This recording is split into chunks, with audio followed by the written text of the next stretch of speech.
ನಮಸ್ತೆ ಪ್ರೀತಿಯ ವಿದ್ಯಾರ್ಥಿಗಳೇ, ನಾವು ಇಂದಿನ ಬೀಜಗಣಿತದಲ್ಲಿ ಬಹುಪದೋಕ್ತಿಗಳು ಪಾಠವನ್ನು 9ನೇ ತರಗತಿಯಲ್ಲಿ ಅಧ್ಯಯನ ಮಾಡಬೇಕಾಗಿದೆ. ನಾವು ಈಗಾಗಲೇ ವಿದ್ಯಾರ್ಥಿಗಳೇ 8ನೇ ತರಗತಿಯಲ್ಲಿ ನಾವು ಬೀಜಗಣಿತದ ಮೂಲ ಅಂಶಗಳನ್ನು ತಿಳ್ಕೊಂಡಿದ್ದೀವಿ. ಬೀಜಗಣಿತಗಳನ್ನು ಯಾವ ಸಂದರ್ಭದಲ್ಲಿ ಉಪಯೋಗಿಸ್ತೀವಿ ಅಂತ ನಮಗೆ ಗೊತ್ತಾಗಬಹುದು. ಆಕಾಶದ ನಕ್ಷತ್ರಗಳ ಸಂಖ್ಯೆ ಎಷ್ಟು? ಎಕ್ಸ್ ಅಂತ ಹೇಳ್ತಾರೆ ನಾವು ವಿದ್ಯಾರ್ಥಿ. ಒಂದು ಮರದಲ್ಲಿರುವ ಎಲೆಗಳ ಸಂಖ್ಯೆ ಎಷ್ಟು? ಸರ್ ಅನಂತ ಸರ್, ಬೇಕಾದಷ್ಟು ಇರ್ತವೆ. ಅದಕ್ಕೇನು ಅನಂತ? ನನಗೆ ಒಂದು ಎಕ್ಸ್, ಅದು ವೈ ಝೆಡ್ ಅಂತ, ಎ ಇಂದ ಝೆಡ್ ವರೆಗೆ ಇರ್ತಕ್ಕಂಥ ಯಾವುದೇ ಒಂದು ಅಕ್ಷರವನ್ನು ಅವ್ಯಕ್ತ ಪದದಿಂದ ಸೂಚಿಸ್ತೀವಿ, ಹೌದಲ್ವಾ? ಒಬ್ಬ ವಿದ್ಯಾರ್ಥಿ ಒಂದು ಅಂಗಡಿಗೆ ಹೋಗ್ತಾನೆ, 6 ಪೆನ್ನುಗಳನ್ನ 30 ರೂಪಾಯಿ ಕೊಟ್ಟು ತೆಗೆದುಕೊಂಡು ಬರ್ತಾನೆ. ಹಾಗಾದ್ರೆ ಒಂದು ಪೆನ್ನಿನ ಬೆಲೆ ಎಷ್ಟು? ಏನ್ ಮಾಡ್ತಾನೆ ವಿದ್ಯಾರ್ಥಿ? 6 ಪೆನ್ನುಗಳ ಬೆಲೆ 30 ರೂಪಾಯಿ ಆದ್ರೆ ಒಂದು ಪೆನ್ನಿನ ಬೆಲೆ ಎಷ್ಟು? ನನಗೆ ಗೊತ್ತಿಲ್ಲ. ಒಂದೊಂದು ಪೆನ್ನಿನ ಬೆಲೆ ಗೊತ್ತಿಲ್ಲ. ಒಂದು ಪೆನ್ನ ಎಕ್ಸ್ ಅಂತ ಇಟ್ಕೊಳ್ಳೋಣ ಅಲ್ವಾ? 6x ಏನ್ ಮಾಡ್ಬೇಕನ್ನ ನಾವು 6x 30. ಎಷ್ಟು ರೂಪಾಯಿ ಕೊಡ್ತಾನೆ ವಿದ್ಯಾರ್ಥಿಗಳು? 6 ಪೆನ್ನುಗಳಿಗೆ 30 ರೂಪಾಯಿ ಕೊಡ್ತಾನೆ. ಹಾಗಾದ್ರೆ 6x 30 ಅಂತ ಬರ್ಕೊಂಡು ಅವ್ರು ಏನ್ ಮಾಡ್ತಾನೆ? x 30/6. ಆ ವಿದ್ಯಾರ್ಥಿ ಹೇಳ್ತಾನೆ, ಸರ್ 5 ರೂಪಾಯಿ ಒಂದು ಪೆನ್ ಬೀಳ್ತು ಸರ್ ಅಂತ ಹೇಳ್ತಾರೆ. ಎಷ್ಟು ಸುಲಭವಾಗಿ ನಾವು ಲೆಕ್ಕಗಳನ್ನ ನಾವು ಮಾಡ್ಬೋದಲ್ಲ ವಿದ್ಯಾರ್ಥಿಗಳೇ? ಯಾವುದೇ ಅಂಕಗಣಿತದಲ್ಲಿ ಸಂಖ್ಯೆಗಳಲ್ಲಿ ಸಮಸ್ಯೆಗಳನ್ನ ಬಿಡಿಸಬೇಕಾದಾಗ ಕ್ಲಿಷ್ಟತೆ ಉಂಟಾಗ್ತಾಗ ಕಷ್ಟಕರವಾದ ಸಮಸ್ಯೆಗಳನ್ನ ನಾವು ಈ ರೀತಿಯಾಗಿ ಸುಲಭವಾಗಿ ನಾವು ಏನ್ ಮಾಡ್ತೀವಿ? ಬೀಜಾಕ್ಷರಗಳು, ಇವನ್ನ ಏನಿರ್ತೀವಿ? ಬೀಜಾಕ್ಷರಗಳ ಮತ್ತು ಸಂಖ್ಯೆಗಳಿಂದ ಕೂಡಿದಂತಹ ಗಣಿತವನ್ನ ನಾವು ಬೀಜಗಣಿತ ಅಂತ ಕರೀತೀವಲ್ಲ, ಈ ಬೀಜಗಣಿತವನ್ನು ಉಪಯೋಗಿಸಿ ನಾವು ಸಮಸ್ಯೆಗಳನ್ನು ಬಿಡಿಸಬಹುದು. 6x 30 ಇದು ಎಂಥ ಸಮೀಕರಣ ಅಂತ ಗೊತ್ತಿದೆ. ಏನು? ಇದೊಂದು ರೇಖಾತ್ಮಕ ಸಮೀಕರಣ. ಎಕ್ಸ್ ಅನ್ನೋದು ಒಂದು ಚರಾಕ್ಷರ ಇದೆ, ಅದರ ದಾಖ ಹೊಂದಿದೆ. ಈ ರೀತಿಯಾಗಿ ಸುಲಭ ಇದೆ, ಹೌದಾ? ಹಾಗೆ ವಿದ್ಯಾರ್ಥಿಗಳೇ, ಎಕ್ಸ್ ಒಂದು ಚರಾಕ್ಷರ ಅಂತ ಕರಿತೀವಿ. ಬೀಜಗಣಿತದಲ್ಲಿ ಚರಾಕ್ಷರ ಒಂದು ಅರ್ಥವನ್ನ ಮತ್ತು ಸ್ಥಿರಾಂಕ ಅಂದ್ರೆ ಅರ್ಥವನ್ನ ನಾವು ಈಗಾಗಲೇ 8ನೇ ತರಗತಿಯಲ್ಲಿ ಅಧ್ಯಯನ ಮಾಡಿದ್ವಿ. ಏನಂದ್ರೆ ಸ್ಥಿರಾಂಕ ಅಂದ್ರೆ ಅದರ ಬೆಲೆ ಯಾವಾಗಲೂ ಸ್ಥಿರವಾಗಿರುತ್ತೆ, ಬದಲಾವಣೆ ಆಗಲ್ಲ. ಆದರೆ ಚರಾಕ್ಷರ ಅಂದ್ರೆ ನಾವು ಕೊಟ್ಟಂತ ಬೆಲೆಗಳಿಗೆ ಅನುಗುಣವಾಗಿ ಅದರ ಮೌಲ್ಯವೂ ಸಹ ಬದಲಾವಣೆ ಆಗ್ತಾ ಹೋಗುತ್ತೆ. ಎಕ್ಸಿಗೆ 1 ಕೊಟ್ರೆ ಎಕ್ಸ್ 1 ಅಂತ ಆಗುತ್ತೆ, ಎಕ್ಸಿಗೆ 2 ಕೊಟ್ರೆ ಎಕ್ಸ್ ಬೆಲೆ 2 ಆಗುತ್ತೆ, ಹೌದಾ? 6 ಪೆನ್ನುಗಳ ಬೆಲೆ 30, ಆದರೆ ಒಂದು ಪೆನ್ನಿನ ಬೆಲೆ ಎಷ್ಟು ಅಂತ ಕೇಳಿದಾಗ ನಾವು ಈ ರೀತಿ ಮಾಡ್ತೀವಿ. ಹೀಗೆ ಸ್ಥಿರಾಂಕ ಮತ್ತು ಚರಾಕ್ಷರಗಳನ್ನು ನಾವು ಈಗಾಗಲೇ ಅಧ್ಯಯನ ಮಾಡ್ತೀವಿ, ಹೌದಾ? ಆಮೇಲೆ ನಂತರ ನಾವು ಬೀಜಗಣಿತದಲ್ಲಿ ಏಕಪದೋಕ್ತಿ, ದ್ವಿಪದೋಕ್ತಿ, ತ್ರಿಪದೋಕ್ತಿ, ಈ ರೀತಿಯಾಗಿ ಬೀಜೋಕ್ತಿಗಳ ವಿಧಗಳನ್ನು ಸಹ ಅಧ್ಯಯನ ಮಾಡಿದ್ವಿ, ಹೌದಾ? ಈ ರೀತಿ ಅಧ್ಯಯನ ಮಾಡಬೇಕಾದ್ರೆ ನಾವು ಇನ್ನು ವಿಷಯವನ್ನ ಅಧ್ಯಯನ ಮಾಡ್ತಾ ಹೋದ್ರೆ ನೋಡಿ, ಈಗ ಏನಾಗಿದೆ, ನಾವು ಇವತ್ತು ಅಧ್ಯಯನ ಮಾಡಬೇಕಾಯ್ತು ಬಹುಪದೋಕ್ತಿ. ಯಾಕೆ ಬಹುಪದೋಕ್ತಿ ಅಂತ ಹೇಳ್ತೀವಿ? ಈಗ ಇದೊಂದು ಬಹುಪದೋಕ್ತಿ, ಇದೊಂದು ಬಹುಪದೋಕ್ತಿ, ಒಂದು ಬೀಜೋಕ್ತಿಯನ್ನು ಬಹುಪದೋಕ್ತಿ ಅಂತ ಕರಿತೀವಿ. ಆದರೆ ಅದಕ್ಕೊಂದು ಕಂಡೀಷನ್ ಇದೆ. ಇದು ಒಂದು ಸ್ಥಿರ ಬಹುಪದೋಕ್ತಿ, ಒಂದು ಸ್ಥಿರ ಬಹುಪದೋಕ್ತಿ. ಯಾಕಪ್ಪ ಅಂತಂದ್ರೆ ಒಂದು ಪಕ್ಕ ಇಲ್ಲಿ ಸರ್ ಯಾವುದೇ ಚರಾಕ್ಷರ ಇಲ್ಲ, ಆದ್ರೆ ಇದೆ ಅಂತ ಇಟ್ಕೊಂಡಾಗ ಇದು x ಘಾತ 0 1 × 1 ಇದು ಸ್ಥಿರ ಬಹುಪದೋಕ್ತಿ ಅಂತ, ಹೌದಾ? ಅದೇ ರೀತಿಯಾಗಿ ಶೂನ್ಯ ಬಹುಪದೋಕ್ತಿ ಇದೆ. ಶೂನ್ಯ ಬಹುಪದೋಕ್ತಿ ಅಂದ್ರೆ ಯಾವ ಬಹುಪದೋಕ್ತಿಯ ಬೆಲೆ ಏನಾಗಿದೆ? 0. ಅದು ಯಾವ ಸಂಖ್ಯೆ ಇಲ್ಲ. ಇಲ್ಲಿ 1 × 0 0, ಹೌದಾ? 2 × 0 0, ಯಾವುದೇ ಚರಾಕ್ಷರ ಇಲ್ಲ. ಇದು ಸ್ಥಿರ ಬಹುಪದೋಕ್ತಿ. ಆಯ್ತಾ? ಹೀಗೆ ಬಹುಪದೋಕ್ತಿಗಳಲ್ಲಿ ನಾವು ಏನು ಬಹುಪದೋಕ್ತಿ ಎಂದರೆ ಏನು? ಶೂನ್ಯವಲ್ಲದ ವಾಸ್ತವ ಸಂಖ್ಯೆಗಳನ್ನು ಹೊಂದಿದ್ದು, ಶೂನ್ಯವಲ್ಲದ ವಾಸ್ತವ ಸಂಖ್ಯೆಗಳನ್ನು ಹೊಂದಿದ್ದು ಚರಾಕ್ಷರಗಳ ಘಾತವು ಋಣಾತ್ಮಕವಾಗಿರಬಾರದು. ಇವೇನಾಗಿದೆ, ಈ ಘಾತ ಸೂಚಿ 1 ಘಾತ ಸೂಚಿ n ಅಂತ ಏನಿದೆ ಹೊರಡು ಅಂತ ಬರ್ದಿಲ್ಲ, ಅದರ ಘಾತ ಸೂಚಿ ಋಣಾತ್ಮಕವಾಗಿರಬಾರದು. ಋಣಾತ್ಮಕವಲ್ಲದ ಘಾತ ಸೂಚಿಯನ್ನು ಹೊಂದಿರುವ a=n0 ವಾಸ್ತವ ಸಂಖ್ಯೆ ಆಗಿರಬೇಕು. ಇವೇನಿದು ವಾಸ್ತವ ಸಂಖ್ಯೆಗಳೊಂದಿಗೆ ಚರಾಕ್ಷರಗಳ ಘಾತ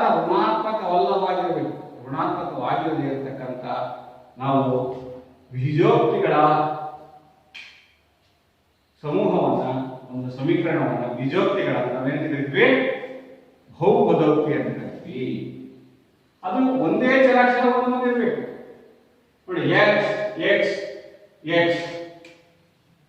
ಋಣಾತ್ಮಕವಲ್ಲದ ಚರಾಕ್ಷರದ ಘಾತವನ್ನು ಹೊಂದಿರುವ ವಾಸ್ತವ ಸಂಖ್ಯೆಗಳನ್ನ ಸಾಲುಗಳನ್ನು ಹೊಂದಿದ್ದು ಅದು ≠0. ಶೂನ್ಯವಲ್ಲದ ವಾಸ್ತವ ಸಂಖ್ಯೆಗಳೊಂದಿಗೆ ವಾಸ್ತವ ಸಂಖ್ಯೆಗಳೊಂದಿಗೆ ಋಣಾತ್ಮಕವಲ್ಲದ ಘಾತ ಸಂಖ್ಯೆಗಳನ್ನು ಹೊಂದಿರತಕ್ಕಂಥ ಬೀಜೋಕ್ತಿಗಳ ಒಂದು ಸಂಕಲನದ ಸಮೀಕರಣವನ್ನು ನಾವು ಕರಿತೀವಿ ನಾವು ಆ ಚರಾಕ್ಷರದ. ಇದು p of x ಎಂಬುದು ಒಂದು ಸಂಕೇತ, ಬಹುಪದೋಕ್ತಿಯನ್ನು ನೋಡ್ತಕ್ಕಂಥ ಬಹುಪದೋಕ್ತಿಯನ್ನು ಸೂಚಿಸತಕ್ಕಂಥ ಸಂಕೇತವಾಗಿದೆ. ಹೀಗೆ ನಾವು ಬಹುಪದೋಕ್ತಿಯನ್ನ ನಾವು ಡೆಫಿನೇಷನ್ ಅನ್ನು ಹೇಳ್ಬೋದು. ಹೀಗೆ ಈಗ ನಾವು ಹೇಳ್ತಂದ್ರೆ ಅದನ್ನ ಒಂದು ಜನರಲ್ ಫಾರ್ಮ್, ಸಾಮಾನ್ಯ ಸೂತ್ರವನ್ನು ಬರೆಯಿರಿ. ಆಗ ಋಣಾತ್ಮಕವಾದ ವಾಸ್ತವ ಸಂಖ್ಯೆ ಚರಾಕ್ಷರವನ್ನು ಹೊಂದಿರತಕ್ಕಂಥದ್ದು ಒಂದೇ. ಅದು ಸಾಮಾನ್ಯ ಸೂತ್ರ ಏನಾಗಿದೆ?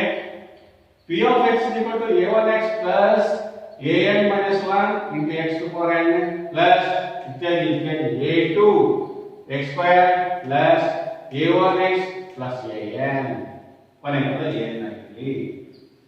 an is not equal to 0, 0 ಆಗಿರಬಾರದು. ವಾಸ್ತವ ಸಂಖ್ಯೆ ಧನಾತ್ಮಕ ವಾಸ್ತವ ಸಂಖ್ಯೆ ಇರಬೇಕು ಮತ್ತು ಘಾತ ಸೂಚಿ ಋಣಾತ್ಮಕವಾಗಿರಬಾರದು ಅಂತ ಒಂದು ಬಹುಪದೋಕ್ತಿ ನಾವೇನು ಕರಿತೀವಿ? p of x ಚರಾಕ್ಷರಗಳು ಒಂದು ಬಹುಪದೋಕ್ತಿಯಾಗಿದೆ. ಹಾಗಾದ್ರೆ ಬಹುಪದೋಕ್ತಿಯಲ್ಲಿ ವಿಧಗಳು, ಒಂದು ಪದ ಇದ್ರೆ ನಾವೇನು ಕರಿತೀವಿ? ಏಕಪದೋಕ್ತಿ ಅಂತ ಕರಿತೀವಲ್ಲ, ಅದೇ ರೀತಿಯಾಗಿ ಒಂದೇ ಒಂದು ಪದವನ್ನು ಹೊಂದಿರತಕ್ಕಂಥದ್ದು, ಒಂದು ಚರಾಕ್ಷರವನ್ನು ಹೊಂದಿರತಕ್ಕಂಥ ಚರಾಕ್ಷರದ ಘಾತ 1 ಆಗಿರತಕ್ಕಂಥ ಬಹುಪದೋಕ್ತಿಯನ್ನು ನಾವು ರೇಖಾತ್ಮಕ ಬಹುಪದೋಕ್ತಿ ಅಂತ ಕರಿತೀವಿ. ರೇಖಾತ್ಮಕ ಬಹುಪದೋಕ್ತಿಯ ಜನರಲ್ ಫಾರ್ಮ್ ಏನು? ax plus b. p of x is equal to ಏನಾಗಿದೆ? ಇದು ರೇಖಾತ್ಮಕ ಬಹುಪದೋಕ್ತಿ ಇದೆ. ಹೌದಾ ಮಕ್ಕಳೇ? ನೆಕ್ಸ್ಟ್ ರೇಖಾತ್ಮಕ ಬಹುಪದೋಕ್ತಿ. ಆಮೇಲೆ ಎರಡು ಪದಗಳಿದ್ರೆ, ಚರಾಕ್ಷರದ ಘಾತ 2 ಇದ್ರೆ ಅವಾಗ p of x is equal to ax square plus b. ax square plus b. ax square x ನ ಚರಾಕ್ಷರದ ಘಾತ 2 ಇದ್ರೆ ಅದನ್ನ ವರ್ಗ ಬಹುಪದೋಕ್ತಿ ಅಂತ ಕರಿತೀವಿ ಮಕ್ಕಳೇ. ಹಾಗೆಯೇ p of x is equal to ax square plus bx plus c. ಇದು ನೋಡಿ ತ್ರಿಪದೋಕ್ತಿ ಇದೆ, ಆದ್ರೆ ಘಾತದಲ್ಲಿ 2. ಇದು ಸಹ ವರ್ಗ ಬಹುಪದೋಕ್ತಿ. ಇದನ್ನೇ ನಾವು ಇನ್ನೊಂದು ತರ ಬರೆದರೆ p of x equal to ax cube plus bx square plus c. ಇದೆಂತದು? ಘಾತ ಮುಂದೆ ಚರಾಕ್ಷರದ ಘಾತ ನೋಡಿ 3 ಇದೆ. ಇದು ಘನ ಬಹುಪದೋಕ್ತಿ. ನೋಡಿ, ಈಗ ಬಹುಪದೋಕ್ತಿಗಳಲ್ಲಿ ರೇಖಾತ್ಮಕ ಬಹುಪದೋಕ್ತಿ, ವರ್ಗ ಬಹುಪದೋಕ್ತಿ, ಘನ ಬಹುಪದೋಕ್ತಿ, ಹೀಗೆ ಯಾವುದೇ ಬಹುಪದೋಕ್ತಿಯಲ್ಲಿ ಅತ್ಯಂತ ಆ ಚರಾಕ್ಷರದ ಘಾತ ಏನು ಎಷ್ಟಿದೆಯೋ ಆ ಘಾತವನ್ನು ನೋಡಿ ನಾವು ಆ ಮಹತ್ತಮ ಘಾತವನ್ನು ನೋಡಿ ಆ ಬಹುಪದೋಕ್ತಿಯ ವಿಧವನ್ನು ನಾವು ವಿಂಗಡಿಸಬಹುದು. ಆಮೇಲೆ ಸಾಮಾನ್ಯ ಸೂತ್ರ ಏನು? ರೇಖಾತ್ಮಕ ಬಹುಪದೋಕ್ತಿಗೆ p of x is equal to ax plus b. ಅದೇ ವರ್ಗ ಬಹುಪದೋಕ್ತಿಗೆ ax square plus bx plus c ಅಂತ ಕರಿತೀವಿ. ax square plus B X plus C.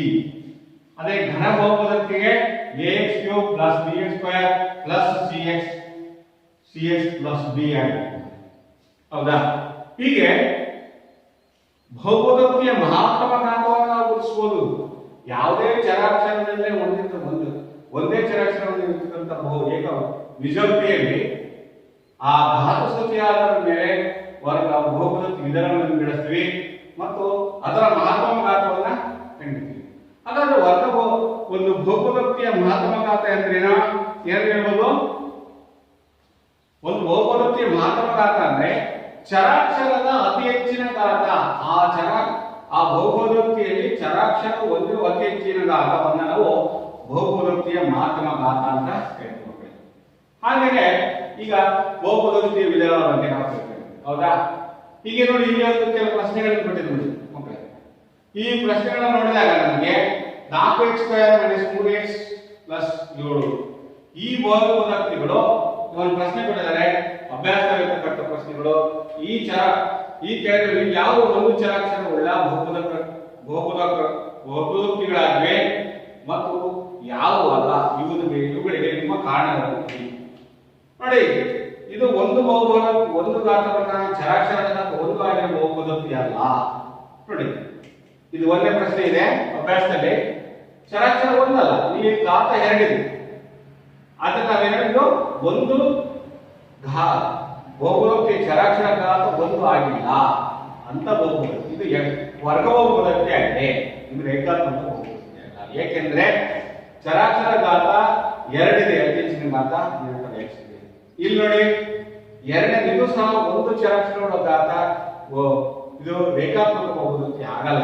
ಯಾಕಪ್ಪ ಅಂತಂದ್ರೆ ಘಾತ ಎರಡಿದೆ, ಘಾತ ಎರಡಿದೆ. ನೆಕ್ಸ್ಟ್ ಇಲ್ಲಿ ನೋಡಿ, ಈ ಚರಾಕ್ಷರ ಘಾತ ಮೂರನೇ ಪ್ರಶ್ನೆಯಲ್ಲಿ ನೋಡಿದ್ರೆ ಸ್ಕ್ವೇರ್ ರೂಟ್ ಆಫ್ 2 ಇದರ ಘಾತ ಏನಾಗುತ್ತೆ ನೋಡ್ರೆ ಟಿ ಘಾತ ಅರ್ಧ ಆಗುತ್ತೆ. ಆದ್ರೆ ಇದು ಸಹ ಒಂದು ಚರಾಕ್ಷರವುಳ್ಳ ಬಹುಪದೋಕ್ತಿ ಅಲ್ಲ.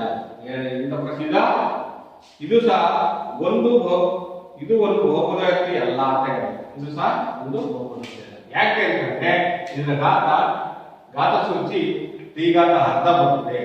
ನೋಡಿ, ಇಲ್ಲಿ y ಪ್ಲಸ್ 2y ಅಂತ ಇದೆ. ಇಲ್ಲಿ ಇದು ಸಹ ಒಂದು ಬಹುಪದೋಕ್ತಿ ಆಗುವುದಿಲ್ಲ. ಇದು ಬಹುಪದೋಕ್ತಿ ಆಗುವುದಿಲ್ಲ, ಇದು ಸಹ ಬಹುಪದೋಕ್ತಿ ಆಗುವುದಿಲ್ಲ, ಇದು ಸಹ ಬಹುಪದೋಕ್ತಿ ಆಗುವುದಿಲ್ಲ. ಆದರೆ ಇದು ನೋಡಿ, ಯಾಕೆ ಅಂತಂದ್ರೆ ಈ y ಘಾತ ಮೇಲ್ತರಕ್ಕೆ ಮೈನಸ್ 1 ಆಗುತ್ತೆ. ಅವಾಗ ಅದು ಇದಕ್ಕೆ ಡಿವೈಡ್ ಆಗುತ್ತೆ. ಇದು ಸಹ ಒಂದು ಬಹುಪದೋಕ್ತಿ ಆಗುವುದಿಲ್ಲ. ಇಲ್ಲಿ ನೋಡಿ, x ಘಾತ 10 y ಸ್ಕ್ವೇರ್ ಪ್ಲಸ್ 50 ಅಂತಿದೆ. ಇದು ಸಹ ನೋಡಿ, ಇಲ್ಲಿ ಬೇರೆ ಬೇರೆ ಬೀಜೋಕ್ತಿಗಳ ಚರಾಕ್ಷರಗಳಿವೆ. ಇಲ್ಲಿ x ಇದೆ, y ಇದೆ, ಇಲ್ಲಿ t ಘಾತ 50 ಅಂತಿದೆ. ಇದು ಸಹ ಬಹುಪದೋಕ್ತಿ ಆಗುವುದಿಲ್ಲ. ಏಕೆಂದ್ರೆ ಗೊತ್ತಾಯ್ತು ಮಕ್ಕಳೇ, ಬಹುಪದೋಕ್ತಿ ಆಗಿರ್ಬೇಕು ಅಂದ್ರೆ ಏನ್ ಕಂಡೀಷನ್? ಒಂದೇ ಚರಾಕ್ಷರವನ್ನು ಹೊಂದಿರಬೇಕು ಮತ್ತು ಘಾತ ಸೂಚಿ ಏನಾಗಿರ್ಬೇಕು? ಅದರ ಘಾತಗಳು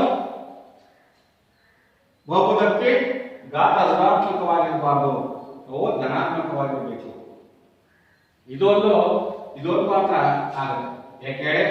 ಇದು ಒಂದು ಚರಾಕ್ಷರವುಳ್ಳ ಒಂದು ಬಹುಪದೋಕ್ತಿ. ಯಾಕೆಂದ್ರೆ x ಸ್ಕ್ವೇರ್ ಇದೆ, ಇಲ್ಲಿ x ಇದೆ, ಇಲ್ಲಿ ಸ್ಥಿರಾಂಕ ಇದೆ. ಒಂದು ಬಹುಪದೋಕ್ತಿ ಆಗುತ್ತೆ. ಎರಡನೇ ಸಹ ಒಂದು ಚರಾಕ್ಷರವುಳ್ಳ ಬಹುಪದೋಕ್ತಿ ಆಗುತ್ತೆ. ಹೌದಾ? ಇವು ಯಾವ ಆಗಲ್ಲ, ಇದು ಮಾತ್ರ ಆಗಲ್ಲ. ಇದು ಆಗಲ್ಲ, ಇದು ಆಗಲ್ಲ. ಯಾಕೆಂದ್ರೆ y ಘಾತ -1 ಬರುತ್ತೆ. ಹೌದಾ? ಏನಂತ ಹೇಳ್ಬೋದು ಮಕ್ಕಳೇ? ಈ ಎಲ್ಲ ಉದಾಹರಣೆಗಳನ್ನು ನೋಡಿದಾಗ ಒಂದು ಚರಾಕ್ಷರವನ್ನು ಹೊಂದಿರತಕ್ಕಂಥ ಬೀಜೋಕ್ತಿ ಆಗಿರಬೇಕು, ಆ ಘಾತ ಋಣಾತ್ಮಕವಾಗಿರಬಾರ್ದು. ನೋಡಿ, ಆಮೇಲೆ ವಾಸ್ತವ ಸಂಖ್ಯೆಗಳು ಶೂನ್ಯಕ್ಕೆ ಸಮನಾಗಿರಬಾರ್ದು. ನೋಡಿ, ax square plus bx plus c ಅಲ್ವಾ? ಇದು ಒಂದು ಬಹುಪದೋಕ್ತಿ ಆಗಿದೆ. ಹಾಗಾದ್ರೆ ಎರಡನೇ ನೋಡಿ, ಅದು ಸಹ ಒಂದು ಬಹುಪದೋಕ್ತಿ ಆಗಿದೆ. y ಘಾತ 2 ಬಂತು, ಇಲ್ಲಿ ರೂಟ್ ಆಫ್ 2 ಸಹ ಒಂದು ವಾಸ್ತವ ಸಂಖ್ಯೆ. ಇಲ್ಲಿ ಸಾಧಾರಣ ಒಂದಿದೆ ಅಂತ, ಏನಿದೆ ಒಂದಿದೆ ಅಂತ. ಇಲ್ಲಿ ನೋಡಿ ಮಕ್ಕಳೇ, ಇಲ್ಲಿ ಆಗೋದಿಲ್ಲ. ಯಾಕಪ್ಪ ಅಂತಂದ್ರೆ ಮೂರನೇ ಬಹುಪದೋಕ್ತಿ ಆಗುತ್ತೆ. ಯಾಕೆ? 3 ರೂಟ್ ಆಫ್ 2 ಟಿ ಅನ್ನ ಘಾತ ರೂಪದಲ್ಲಿ ಬರೆದಾಗ ಟಿ ಘಾತ ಅರ್ಧ ಬರುತ್ತೆ. ಇದು ಸಹ. ಆಮೇಲೆ ಇಲ್ಲಿ ಬೇರೆ ಬೇರೆ ಆದ ಅಥವಾ ಡಿ ಆತ ಅಂದ್ರೆ ಪೂರ್ಣಾಂಕ ಆಗಲ್ಲ, ಪೂರ್ಣ ಸಂಖ್ಯೆ ಆಗಲಿಲ್ಲ, ಅದು ಪೂರ್ಣಾಂಕ ಆಗುತ್ತೆ ನೋಡಿ, ಇಲ್ಲಿ ಬರಲ್ಲ. ಓಕೆ, ಹೀಗೆ ಮೂರನೇ ಉದಾಹರಣೆಗಳನ್ನ ನಾವು ನೋಡಿದಾಗ ಟಿ ಚರಾಕ್ಷರದ ಘಾತವು ಒಂದು ಪೂರ್ಣ ಸಂಖ್ಯೆ ಅಲ್ಲ. ಯಾಕೆ ಅಂತ ಹೇಳಿ ನೋಡುತ್ತೆ, ಇದರ ಪೂರ್ಣ ಸಂಖ್ಯೆ ಆಗಲ್ಲ, ಟಿ ಘಾತ ಅರ್ಧ ಒಂದು. ಹೀಗೆ ನಾವು ಬಹುಪದೋಕ್ತಿಯನ್ನು ಹೇಗೆ ಡಿಟೆಕ್ಟ್ ಮಾಡ್ಬೋದು, ಗುರುತಿಸಬಹುದು ಅಂತ ತಿಳ್ಕೊಂಡ್ವಿ ಮಕ್ಕಳೇ. ಈಗ ಈ ಪ್ರಶ್ನೆಗಳನ್ನು ನೋಡಿ ಮಕ್ಕಳಿಗೆ, ಇಲ್ಲಿ ನಾವು ನೋಡಬಹುದು, ಇಲ್ಲಿ ಕೆಲವು ಉದಾಹರಣೆಗಳನ್ನ ನಾವು ಕೊಟ್ಟಿದ್ವಿ ನೋಡಿ. ಇಲ್ಲಿ ಎರಡನೇ ಪ್ರಶ್ನೆ ಅಭ್ಯಾಸ ಕೊಡ್ತಾರೆ. ಇಲ್ಲಿ ಬರ್ತಕ್ಕಂಥ ಈ ಕೆಳಗಿನ ಪ್ರಶ್ನೆಗಳಿಗೆ x² ನ ಸಾಧನಗಳನ್ನು ಬರೀರಿ ಅಂತ ಹೇಳ್ತೀವಿ. ಅವಾಗ ನೀವು ಬರೀತೀರಾ 2 + x² + x ಇದು ಒಂದು ಬಹುಪದೋಕ್ತಿ, ನಿಮಗೆ ಗೊತ್ತಾಗಿದೆ ಇದೊಂದು ವರ್ಗ ಬಹುಪದೋಕ್ತಿ ಅಂತ. ಇದ್ರಾಗ ಸಾಧನಕ ಎಷ್ಟು ಮಕ್ಕಳೇ 1, ಇದು ಸಾಧನಕ ಎಷ್ಟು ಹೇಳ್ತೀವಿ ಮಕ್ಕಳೇ -1, ಇದು ಸಾಧನಕ ಎಷ್ಟು ಮಕ್ಕಳೇ π/2, ಇದು ಸಾಧನಕ ಎಷ್ಟು ಮಕ್ಕಳೇ, ಇಲ್ಲಿ x ಇಲ್ಲ, x² ಇಲ್ಲ, x² ಇಲ್ಲ ಅಂದ್ರೆ ನಾವು ಏನು ಹೇಳ್ಬೇಕು ಬರೀಬೇಕು ಅಂದ್ರೆ √2x - 1 ಅಂತ ಇದೆ, ಇಲ್ಲಿ 0x² ಅಂತ ಬರ್ಕೋಬಹುದು ಮಕ್ಕಳೇ. ಹೌದಾ ಸರ್? ಇಲ್ಲ ಅಂದ್ರೆ ಇಲ್ಲ, ನಾನು ಕೇಳಿರೋದು ಈ ಕೆಳಗಿನ ಬಹುಪದೋಕ್ತಿಗಳಲ್ಲಿ x² ನ ಸಾಧನಗಳನ್ನು ಬರೀರಿ ಅಂತ ಹೇಳ್ತೀನಿ. ಇಲ್ಲಿ x² ಸಾಧನಕ 1, ಇಲ್ಲಿ x² ಸಾಧನಕ -1, ಇಲ್ಲಿ x² ಸಾಧನಕ π/2, ಇಲ್ಲಿ x² ಸಾಧನಕ ಬರೀರಿ ಅಂತ ನಿಮಗೆ ಕನ್ಫ್ಯೂಸ್ ಆಗುತ್ತೆ. ಹೌದಾ ಮಕ್ಕಳೇ? ಇಲ್ಲ ಸರ್ ಇಲ್ಲಿ x² ಇಲ್ಲ ಅಂದ್ರೆ ನಾವು ಏನು ಮಾಡಬೇಕು ಸರ್? ಅದನ್ನು ಸೇರಿಸ್ಕೋಬೇಕು. x ಆಗಿಂತ ಮುಂಚೆ ಬರಬೇಕು x², ಅದನ್ನ 0x² + √2x - 1 0 ಆಗಿದೆ ಸರ್. x² ಸಾಧನಕ 0 ಆಗಿದೆ ನೋಡಿ. ಡಿಗ್ರಿ 35 ಆಗಿರುವ ಒಂದು ಬಹುಪದೋಕ್ತಿಯನ್ನು ಬರೀರಿ ಅಂತ ಕೇಳ್ತಾರೆ, ನಾವು ಬರೆಯೋದು x ಘಾತ 35 - x, ಆಮೇಲೆ y ಘಾತ 100 ಇರುವ ಒಂದು ಬಹುಪದೋಕ್ತಿಯನ್ನು ಬರೀರಿ. ಇಷ್ಟೇ ಸ್ಥಿರ ಬಹುಪದೋಕ್ತಿ. ನಾವೊಂದು y ಘಾತ 100 ಆಗಿರ್ತಕ್ಕಂಥ ಒಂದು ಬಹುಪದೋಕ್ತಿ. ಇದು x ಘಾತ ಮಾತ್ರ ಘಾತ 35 - x, x ಘಾತ 35 - x, ಇದು ಒಂದು ಸಹ ಬಹುಪದೋಕ್ತಿ ಆಗಿದೆ. ಹೀಗೆ ವಿದ್ಯಾರ್ಥಿಗಳೇ, ಹೀಗೆ ನಾವು ಸಮಸ್ಯೆಗಳನ್ನು ನೋಡ್ತಾ ಹೋದ್ರೆ ಅಭ್ಯಾಸದಲ್ಲಿ ನೋಡೋಣ. ಹೀಗೆ ಇನ್ನೊಂದು 2 ಪ್ರಶ್ನೆಗಳು. ಈ ಕೆಳಗಿನ ಪ್ರತಿಯೊಂದು ಬಹುಪದೋಕ್ತಿಯನ್ನು ಡಿಗ್ರಿಯನ್ನು ಬರೆಯಿರಿ ಅಂತ ಹೇಳ್ತಾರೆ. ಈ ಕೆಳಗಿನ ಪ್ರತಿಯೊಂದು ಬಹುಪದೋಕ್ತಿಗಳ ಡಿಗ್ರಿಯನ್ನು ಬರೆಯಿರಿ ಅಂತ ಹೇಳ್ತಾರೆ. ಏನು ವಿದ್ಯಾರ್ಥಿಗಳೇ, ನೀವು ಹೇಳ್ಬೋದಲ್ಲ, ಏನ್ ಹೇಳ್ತೀರಿ? 5x² + 4x² + 7x ಈ ಬಹುಪದೋಕ್ತಿಯ ಮಹತ್ತಮ ಘಾತ ಎಷ್ಟು ಮಕ್ಕಳೇ? ಸರ್ 3. ಹೌದಾ? 4 - y ಘಾತ 2 ಅದರ ಬಹುಪದೋಕ್ತಿ ಎಷ್ಟು? ನೀವು ಘಾತ 2 ಅಂತ ಹೇಳ್ತೀರಾ. 5t - √7 ಅದರ ಮಹತ್ತಮ ಘಾತ ಎಷ್ಟು? t ನ ಘಾತ 1. 3 ಇದರ ಮಹತ್ತಮ ಘಾತ ಎಷ್ಟು? 0. ಆದರೆ 3x ಎಂದು ಕರೆಯಬಹುದು. 3x ಘಾತ 0 ನೋಡಿ. 3 ಅನ್ನೋದು ಎಂತ ಬಹುಪದೋಕ್ತಿ ಮಕ್ಕಳೇ? ನಾವು ಹೇಳ್ಬೋದು, ಪ್ರಶ್ನೆಗಳನ್ನು ಕೊಟ್ಟಾಗ ನೋಡಿ ಹೇಗೆ ಹೇಳ್ತಾರೆ. ಈಗ ಸುಲಭವಾಗಿ ಪತ್ತೆ ಹಚ್ಚಿರ 5x² + 6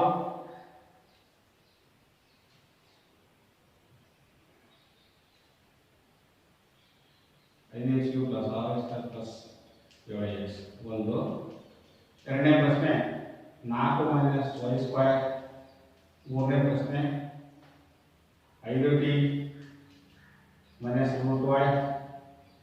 ನಾಲ್ಕನೇ ಪ್ರಶ್ನೆ 3 ನೋಡಿ. ಇಲ್ಲಿ ಈ ಕೆಳಗಿನ ಪ್ರತಿಯೊಂದು ಬಹುಪದೋಕ್ತಿಯ ಡಿಗ್ರಿಯನ್ನು ಬರೀರಿ. ಹಾಗಾದ್ರೆ ಏನು ಬರೀಬಹುದು ಮಕ್ಕಳೇ? ನೀವು ಸುಲಭ ಬರೀತೀರಿ. ಅಂದ್ರೆ 5x³ + 6x² + 7x ಎಷ್ಟಾಗಿದೆ? ಮಹತ್ತಮ ಘಾತ 3, ಇದರ ಮಹತ್ತಮ ಘಾತ 2, ಇದರ ಮಹತ್ತಮ ಘಾತ ಎಷ್ಟು? t ಗೆ 1 ಇದೆ ಅಂತ. ಸರ್ ಇನ್ನೊಂದು ಪ್ರಶ್ನೆ ಇದೆ 3, ಇದೊಂದು ಸ್ಥಿರ ಬಹುಪದೋಕ್ತಿ. ಹಾಗಾದ್ರೆ ಇದನ್ನ ಏನಂತ ಬರೀಬಹುದು? ಇದರ ಮಹತ್ತಮ ಘಾತ ಏನು ಬರೀಬಹುದು? ಏನೇನಾದ್ರೆ ಇಲ್ಲಿ ಪಕ್ಕದಾಗ x ಘಾತ 0, ಇದರ ಘಾತ ಎಷ್ಟು ಮಕ್ಕಳೇ? ಮಹತ್ತಮ ಘಾತ 0 ಅಂತ ಬರೀಬಹುದು.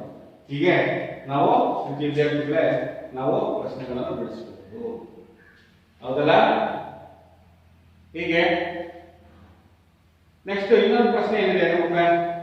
ಈ ಕೆಳಗಿನ ಬಹುಪದೋಕ್ತಿಗಳನ್ನು ವರ್ಗೀಕರಿಸಿ ಅಂತ. ಇದು x² + x ಇದೆ, ಇದೆಂತ ಬಹುಪದೋಕ್ತಿ? x ಸ್ಕ್ವೇರ್ ಪ್ಲಸ್ x ಇದ್ರೆ ವರ್ಗ ಬಹುಪದೋಕ್ತಿ. x ಮೈನಸ್ x ಕ್ಯೂಬ್ ಇದೆ, ಇದ್ಯಾವ ಬಹುಪದೋಕ್ತಿ? ಘನ ಬಹುಪದೋಕ್ತಿ. ಹೌದಾ? ಘಾತ 3 ಇದೆ. Next y plus y square plus 4 ಇದೆಂತ ಬಹುಪದೋಕ್ತಿ? y ಘಾತ 2 ಇದೆ ಸರ್, ಇದು ವರ್ಗ ಬಹುಪದೋಕ್ತಿ. 1 ಪ್ಲಸ್ x ಇದು ಎಂತ ಬಹುಪದೋಕ್ತಿ? ರೇಖಾತ್ಮಕ ಬಹುಪದೋಕ್ತಿ. x ಘಾತ 1 ಇದೆ. 3t ಇದೆಂತ ಬಹುಪದೋಕ್ತಿ? 3t ಇದೆ. 3t ಏನು? ಘಾತ ಇಲ್ಲಿ ಏನಿಲ್ಲ ಒಂದಿದೆ ಅಂತ, ಇದು ಸಹ ರೇಖಾತ್ಮಕ ಬಹುಪದೋಕ್ತಿ. ಇದು r ಕ್ಯೂಬ್ ಘನ ಬಹುಪದೋಕ್ತಿ. 7x ಕ್ಯೂಬ್ ಘನ ಬಹುಪದೋಕ್ತಿ ಅಂತ ಹೇಳಿ ಹೀಗೆ ನಾವು ಅನೇಕ ವಿಧದ ಬಹುಪದೋಕ್ತಿಗಳನ್ನ ನಾವು ವಿಂಗಡಿಸಿಕೊಂಡ್ರೆ, ಈಗ ಬಹುಪದೋಕ್ತಿಯ ಶೂನ್ಯತೆ ಅಂದರೆ ಏನು ಅಂತ ತಿಳ್ಕೊಂಡಿದ್ದೀವಿ. ಈಗ ನಾವು ತಿಳ್ಕೊಂಡ್ವಿ ಆ ಬಹುಪದೋಕ್ತಿಗಳನ್ನು ಹೇಗೆ ಗುರುತಿಸಬೇಕು ಮತ್ತು ಬಹುಪದೋಕ್ತಿ ವಿಧಗಳು ಹೇಗೆ, ಅದರ ಮಹತ್ತಮ ಘಾತ ಹೇಗೆ ಕಂಡುಹಿಡಿಯಬೇಕು ಅನ್ನೋದನ್ನ ನಾವು ಹೇಗೆ ಗುರುತಿಸ್ಕೊಳ್ಳೋದು, ನಾವು ಅವನ್ನ ವಿಂಗಡಿಸೋದು ಹೇಗೆ ಅಂತ ತಿಳ್ಕೊಂಡ್ವಿ ಮತ್ತು ಸಾಮಾನ್ಯೀಕರಣ ಸೂತ್ರವನ್ನು ತಿಳ್ಕೊಂಡ್ವಿ. ಈಗ ಬಹುಪದೋಕ್ತಿಯ ಶೂನ್ಯತೆಗಳು ಅಂದ್ರೆ ಏನು? ಏನ್ ಮಕ್ಕಳೇ, ಒಂದು ಬಹುಪದೋಕ್ತಿಯ ಶೂನ್ಯತೆಗಳನ್ನು ಕಂಡುಹಿಡಿಯಬೇಕು. ಫಾರ್ ಎಕ್ಸಾಂಪಲ್ x 3 ಅಂದ್ರೆ x 3 ಅಂದ್ರೆ ಏನು? x ನ ಬೆಲೆ 3 ಅಂತ. ಹೌದಾ? 3x ಸ್ಕ್ವೇರ್ ಇದರ ಶೂನ್ಯತೆಗಳೇನು ಅಂತ ಹೇಳಿ 3x ಇದು ಯಾವಾಗ 0 ಆಗುತ್ತೆ? 3x ಅನ್ನೋದು ಬಹುಪದೋಕ್ತಿ. ಫಾರ್ ಎಕ್ಸಾಂಪಲ್ ಈಗ ನೋಡಿ, ನಾನು ಒಂದು ಎಕ್ಸಾಂಪಲ್ ಕೊಡ್ತೀನಿ ಅಂದ್ರೆ ಇದು ಶೂನ್ಯತೆ ಕಂಡುಹಿಡಿಯಕ್ಕೆ ಹೇಳ್ತೀನಿ. ಈಗ ಒಂದು ಶೂನ್ಯತೆ ಬಹುಪದೋಕ್ತಿ ಶೂನ್ಯತೆ ಅಂದ್ರೆ ಏನು ಅಂತ ತಿಳ್ಕೊಬೇಕಂದ್ರೆ ನಾವು ಉದಾಹರಣೆಗಳ ಮುಖಾಂತರ ನಾವು ಅದನ್ನ ಅರ್ಥೈಸ್ಕೊಳ್ಬಹುದು ಮಕ್ಕಳೇ. ಏನು ಅರ್ಥೈಸ್ಕೊಳ್ಳೋದು ಅಂದ್ರೆ ವಿದ್ಯಾರ್ಥಿಗಳೇ, ಫಾರ್ ಎಕ್ಸಾಂಪಲ್ ಒಂದು ಬಹುಪದೋಕ್ತಿ p of x x minus 3. ಈ ಬಹುಪದೋಕ್ತಿ ಶೂನ್ಯತೆ ಎಷ್ಟು ಅಂದ್ರೆ ಏನ್ ಬರ್ತೀವಿ? ಬಹುಪದೋಕ್ತಿ ಶೂನ್ಯತೆ ಎಷ್ಟು ಅಂತ ಬರ್ತೀವಿ? ಇದು ಬೆಲೆ ಇದು ಶೂನ್ಯತೆ ಯಾವಾಗ ಆಗುತ್ತೆ ಅಂದ್ರೆ = 0 ಅಂದ್ರೆ ಶೂನ್ಯತೆ ಅಂದ್ರೆ ನಾವು ಯಾವುದೇ ಒಂದು ಬಹುಪದೋಕ್ತಿಯನ್ನ 0ಗೆ ಸಮೀಕರಿಸಬೇಕು. ಏನ್ ಕಂಡೀಷನ್? ಬಹುಪದೋಕ್ತಿ ಶೂನ್ಯತೆ ಕಂಡಿದ್ದೇನೆ p of x is equal to 0. therefore x minus 3 is equal to 0. therefore x is equal to ಏನಾಯ್ತು ಮಕ್ಕಳೇ? +3 ಆಯ್ತು. ಸರ್ ಇದು ಶೂನ್ಯತೆ ಬೆಲೆ ಅಂತ ಹೇಳ್ತೀವಿ. ಇದು ಏನು? ಶೂನ್ಯತೆ ಬೆಲೆ, ಶೂನ್ಯತೆ ಆಗಿದೆ. x minus p of x equal to x minus 4 ಈ ಬಹುಪದೋಕ್ತಿ ಶೂನ್ಯತೆ ಎಷ್ಟು? +3 ಸರ್ ಅಂತ ಹೇಳ್ತಾರೆ. ಹೇಗಾದ್ರೂ ನಾವು ವೆರಿಫೈ ಮಾಡಬಹುದು. ಯಾಕಂದ್ರೆ ಶೂನ್ಯತೆ ಅಂತ ಕರಿತೀವಿ ನಾವು. ಶೂನ್ಯತೆಗೆ 0ಗೆ ಸಮೀಕರಿಸಿದಾಗ ಅದಕ್ಕೆ ಎಷ್ಟು ಬೆಲೆಯನ್ನು ಕೊಟ್ಟರೆ ಅದು 0 ಬರುತ್ತೆ. ಆ ಸಮೀಕರಣಕ್ಕೆ 0 ಬಂದ್ರೆ ಏನು ಮಾಡಬೇಕು ನೋಡೋಣ. ಆದೇಶ ಮಾಡೋಣ. therefore p of x is equal to x minus 3. ನಾನು p of 3 is equal to 3 ಹಾಕ್ತೀನಿ. 3 minus 3 is equal to ಏನು ಬಂತು ಮಕ್ಕಳೇ? ಏನು ಬಂತೇಳಿ? ಈಗ 0 ಬಂತು. ಇದನ್ನ ನಾವು ಏನಂತ ಕರಿತೀವಿ? ಈ ಕೊಟ್ಟಿರುವಂತ ಬಹುಪದೋಕ್ತಿಯ ಶೂನ್ಯತೆ ಅಂತ ಕಂಡೀಷನ್ ಏನಲ್ಲ ಅದೇನಾಗಿರ್ಬೋದು? p of x is equal to 0 ಅದೊಂದು ವಾಸ್ತವ ಸಂಖ್ಯೆ. ಆ ವಾಸ್ತವ ಸಂಖ್ಯೆ ಕಂಡುಹಿಡಿಯಬೇಕು. ಅದು ಏನಾಗಿದೆ? p of x is equal to 0 ಆಗಬೇಕು ಅಂದ್ರೆ ಅದರ ಬೆಲೆಯನ್ನು ಕಂಡುಹಿಡಿಯುವ ಅದು ಒಂದು ವಾಸ್ತವ ಸಂಖ್ಯೆ. It is real number. a is belong to 3 ಅನ್ನೋ ಒಂದು ವಾಸ್ತವ ಸಂಖ್ಯೆ ಅಂತಾನೆ. 3 ಅನ್ನು ಕೊಟ್ಟರೆ ಈ ಸಮೀಕರಣ 3 ಅನ್ನು ಆದೇಶ ಮಾಡಿದ್ರೆ +3 ಅನ್ನು ಆದೇಶ ಮಾಡಿದ್ರೆ =0. ಹಾಗಾದ್ರೆ p of x is equal to x minus 3 ಈ ರೇಖಾತ್ಮಕ ಬಹುಪದೋಕ್ತಿಯ ಶೂನ್ಯತೆ ಎಷ್ಟು? +3 ಸಹ ಅಂತ ಹೇಳ್ತಾರೆ. ಹೀಗೆ ಒಂದು ಬಹುಪದೋಕ್ತಿಯ ಶೂನ್ಯತೆಗಳನ್ನು ನಾವು ಕಂಡುಹಿಡಿತೀವಿ. ಈ ರೀತಿಯಾಗಿ ಸಮಸ್ಯೆಗಳನ್ನ ಈಗ ನೋಡೋಣ ಮಕ್ಕಳೇ. ಇದರ ಮೇಲೆ x ನ ಬೆಲೆಯು ಕೆಳಗಿನಂತಿದ್ದಾಗ ಈ ಕೆಳಗಿನ ಸಮೀಕರಣಕ್ಕೆ ಬಹುಪದೋಕ್ತಿಗೆ ಬೆಲೆಗಳನ್ನು ಕಂಡುಹಿಡಿಯಿರಿ ಅಂತ ಕೊಟ್ಟಿದ್ದಾರೆ. ನೋಡೋಣ. ಒಂದು ಲೆಕ್ಕ ಬರ್ತೀವಿ. ಒಂದು ಲೆಕ್ಕ ಇದೆ ವಿದ್ಯಾರ್ಥಿಗಳೇ. ಒಂದು ಲೆಕ್ಕ ಏನ್ ಲೆಕ್ಕ ಅಂತಂದ್ರೆ ಲೆಕ್ಕ ಬರೋಣ. 5x ಮೈನಸ್ ಒಂದು ಲೆಕ್ಕ ಹಾಕಿದ್ರೆ ಅಭ್ಯಾಸ 4.2 ಮತ್ತೆ ಎಕ್ಸ್ ನ ಬೆಲೆಯು ಕೆಳಗಿನಿಂದಾಗ 5x - 4 x square plus 3 5x - 4x square plus 3 ರ ಬೆಲೆ ಯಾವಾಗ ಕಂಡೀಷನ್ ಅಂದ್ರೆ p of x x = 0 ಆದರೆ x = -1 ಆದರೆ x = 2 ಆದಾಗ ಬಹುಪದೋಕ್ತಿಯ ಬೆಲೆಯನ್ನು ಕಂಡಿದ್ದೀವಿ ನೋಡಿ ಎಷ್ಟು ಸುಲಭ ಇದೆ ಆಗುತ್ತೆ ಇದೊಂದು ಬಹುಪದೋಕ್ತಿ ಅಭ್ಯಾಸ 4.2 ಇರತಕ್ಕಂಥ ಒಂದೇ ಲೆಕ್ಕ ಒಂದು ಬಹುಪದೋಕ್ತಿ ಕೊಟ್ಟಿದ್ದಾರೆ ಈ ಬಹುಪದೋಕ್ತಿಗೆ x ಬೆಲೆಯನ್ನು 0 ಕೊಟ್ಟರೆ -1 ಕೊಟ್ಟರೆ 2 ಕೊಟ್ಟರೆ ಆ ಬಹುಪದೋಕ್ತಿಯ ಬೆಲೆಯನ್ನ ಕಂಡುಹಿಡಿಯಿರಿ x ನ ಬೆಲೆಯನ್ನ ಕಂಡುಹಿಡಿಯಿರಿ ಅಂತ ಹೇಳ್ತಾರೆ ಈ x ನ ಬೆಲೆ ಬಿದ್ದಾಗ ಕೆಳಗಿನ ಬಹುಪದೋಕ್ತಿಗೆ ಬೆಲೆ ಈಗ therefore p of x ಇದನ್ನು ಬರ್ಕೊಂಡು therefore ಒಂದೇ ಬೆಲೆ p of 0 ಏನು ಮಾಡೋಣ ನಾವು ವಿದ್ಯಾರ್ಥಿಗಳೇ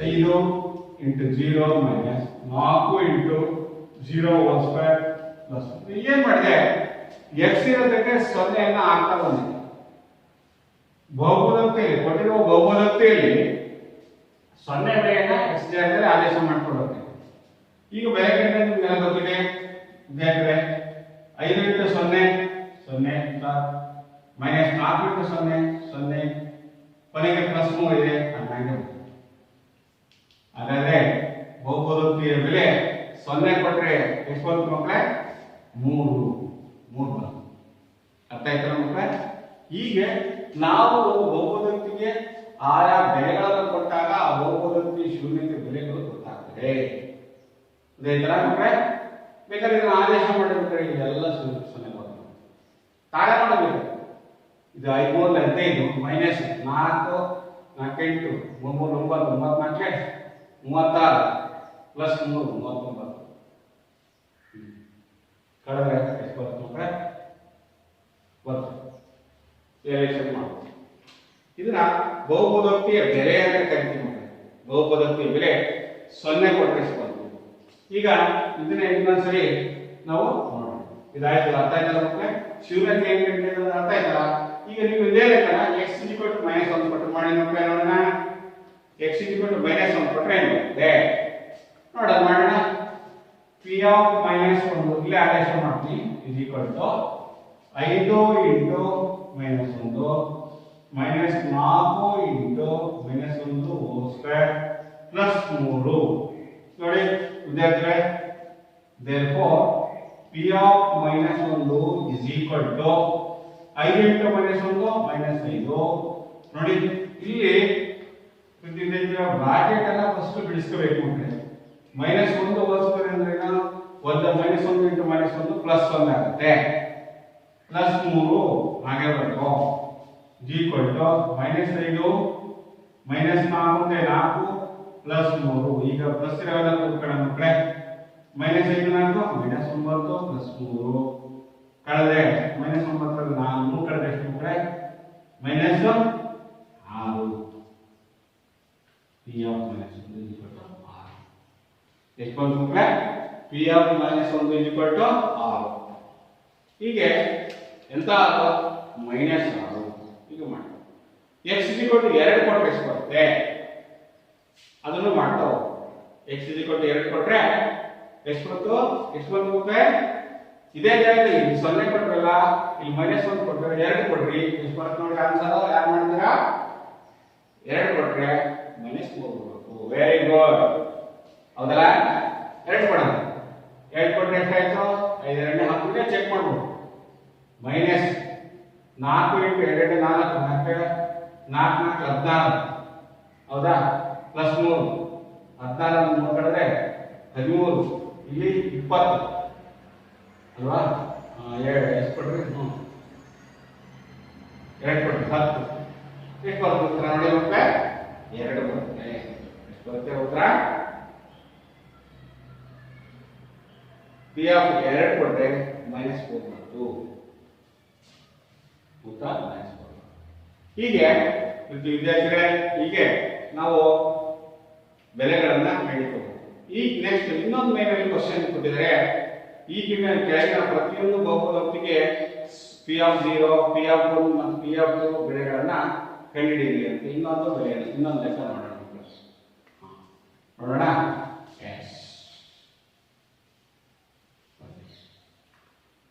ಇನ್ನೊಂದು ಪ್ರಶ್ನೆ ಏನ್ ಕೊಟ್ಟಿದ್ದಾರೆ ನೋಡಿ. P of y is equal to P of y is equal to y square minus y. ಇನ್ನೊಂದು ಲೆಕ್ಕ P of y is equal to y ನಲ್ಲಿ ಬಹುಪದೋಕ್ತಿ y square minus y plus 1 ಆದರೆ ಏನೇ ಕಂಡಿದ್ದಾರೆ P of 0, P of 1, P of 2 ಇದನ್ನ ನೀವು ಮಾಡಬೇಕು. ಹೌದಾ? ಇದೇ ತರ ಮಾಡ್ತಾ ಹೋಗ್ತೀವಿ. ಅಭ್ಯಾಸಗಳಿದ್ದಾವೆ, ಅಭ್ಯಾಸ 4.5 ನೀವು ಮಾಡ್ತೀವಿ. ನೆಕ್ಸ್ಟ್ ಈ ಕೆಳಗಿನವುಗಳಲ್ಲಿ ಅವುಗಳ ಎದುರಾದ ಸೂಚಿಸಿದ ಬಹುಪದೋಕ್ತಿ ಶೂನ್ಯತೆಗಳಿಗೆ ಪರೀಕ್ಷಿಸಿ. Question P of x is equal to 3x plus 1, x is equal to -1/3 ಆದರೆ ಇದು 0 ಇದು ಬಹುಪದೋಕ್ತಿಗಳ ಶೂನ್ಯತೆಗಳಿಗೆ ಪರೀಕ್ಷಿಸಿ ಅಂತ ಹೇಳ್ತಾರೆ. ಆಮೇಲೆ ಒಂದನೇ ಪ್ರಶ್ನೆ, ಇದು ಎರಡನೇ ಪ್ರಶ್ನೆ ಇದರಲ್ಲೇ. Next P of x is equal to 5x minus 7, x is equal to 4/5. ಇದು ಬಹುಪದೋಕ್ತಿ ಶೂನ್ಯತೆಗೆ ಸಾಧ್ಯ ಇದೆ ಇಲ್ಲವೇ ಅನ್ನೋದನ್ನು ಪರೀಕ್ಷಿಸಿ ಅಂತ ಹೇಳ್ತಾರೆ. ಅದೇ ತರ ಅಭ್ಯಾಸದಲ್ಲಿ ಲೆಕ್ಕಗಳಿದೆ ನೋಡೋಣ. ಒಂದು ಪರೀಕ್ಷೆ ಮಾಡೋಣ ಮಕ್ಕಳೇ. ಹೌದಾ? ಇದು ಶೂನ್ಯತೆ ಸಾಧ್ಯ ಇದೆಯೇ ಇದನ್ನೆಲ್ಲ ನೀವು ಈ ತರ ಮಾಡಕ್ಕೆ ಎರಡನೇ ಕ್ವಶನ್ ನೀವು ಮಾಡ್ತೀರಾ. ಈಗ ನಾ ಶೂನ್ಯತೆ ಹೌದಾ ಇಲ್ಲ ಅನ್ನೋದು ಈ ಪರೀಕ್ಷೆ ಮಾಡೋಣ. ಕೊಟ್ಟಿರ್ತಕ್ಕಂಥ ಬೆಲೆ ಕೊಟ್ಟಿದ್ದಾರೆ, ಶೂನ್ಯತೆ ಬೆಲೆ ಕೊಟ್ಟಿದ್ದಾರಪ್ಪ, ಇದು ಶೂನ್ಯತೆ ಸಾಧ್ಯ ಇದೆಯಾ ಇಲ್ಲವೇ ಅನ್ನೋದನ್ನ ಪರೀಕ್ಷೆ ಮಾಡೋಣ. ಹೇಗೆ ಆದೇಶ ಮಾಡೋದಷ್ಟೇ. ಇದು ಎರಡನೇ ಕ್ವಶನ್ ಇದ್ದು P of x is equal to 3x plus 1 ಆದರೆ x ಬೆಲೆ ಕೊಟ್ಟಿದ್ದಾರೆ. therefore ಆದೇಶ ಮಾಡಬೇಡಿ ಮಕ್ಕಳೇ. -3ನೇ ಒಂದು ಅಂತ ಇದೆ. 3 into is equal to 3 into -1/3 plus 1 minus ಒಂದೇ -3/3 plus 1 ನೋಡಿ. ಇಲ್ಲಿ ಮಕ್ಕಳೇ boxy -1 plus 1 is equal to 0 ನೋಡಿ. P of -1/3 ಇದು ಬಹುಪದೋಕ್ತಿ ಶೂನ್ಯತೆ ಹೌದು. ಯಾಕೆಂತಂದ್ರೆ ನೋಡಿ ಬೆಲೆನ ಆದೇಶ ಮಾಡಿದಾಗ ಏನು ಬಂತು? 0 ಬಂತು. ಆದ್ದರಿಂದ P of x is equal to 3x plus 1 ಇದರ ಶೂನ್ಯತೆ ಬೆಲೆ x is equal to -1/3 ಶೂನ್ಯತೆ ಸಾಧ್ಯ. ಹೇಗೆ ಪರೀಕ್ಷೆ ಮಾಡೋದು ಮತ್ತೊಮ್ಮೆ ನೋಡಿ ಮಕ್ಕಳೇ. ಬೆಲೆನ ಆದೇಶ ಮಾಡೋದು, ಬಹುಪದೋಕ್ತಿ ಏನು ಕೊಟ್ಟಿದ್ದಾರೆ ಅದನ್ನು ನೀಟಾಗಿ ಬರ್ಕೋಬೇಕು, ಬೆಲೆಯನ್ನು ಸರಿಯಾಗಿ ವಾಪಿಸ್ಬೇಕು, ಗುಣಿಸ್ಬೇಕು, ಸರಿಯಾಗಿ ನೋಡ್ಕೋಬೇಕು. ಈ ಚಿಹ್ನೆಗಳನ್ನು ನೋಡ್ಕೊಳ್ಳಿ. -1 into 3/3ನೇ ಒಂದು ಗುಣಿಸಿದೆ, ಇದು 3/3 ಬಂತು. 3 ಇದು -1 ಬಂತು, ಪ್ಲಸ್ 1 -1 plus 1 ಇದು